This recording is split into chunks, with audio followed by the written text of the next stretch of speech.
Samahan niyo ako mag-change oil, guys. Sana all ako mag-change oil.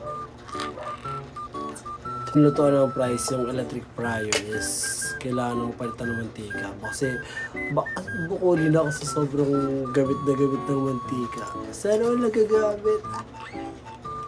So ayun na, ililipat ko na yung used oil din sa oil filter.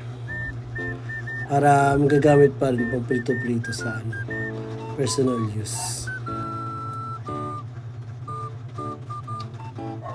Yan o, kita nyo, naiiwan yung maliliit na mga dumi. I mean, hindi naman dumi, para sa mga prito-prito ba.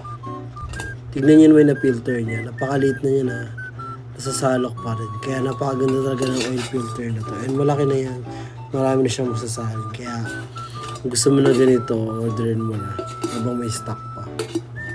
Yun lang, bye-bye. Kung di ka pa nakapalo, follow mo na ako.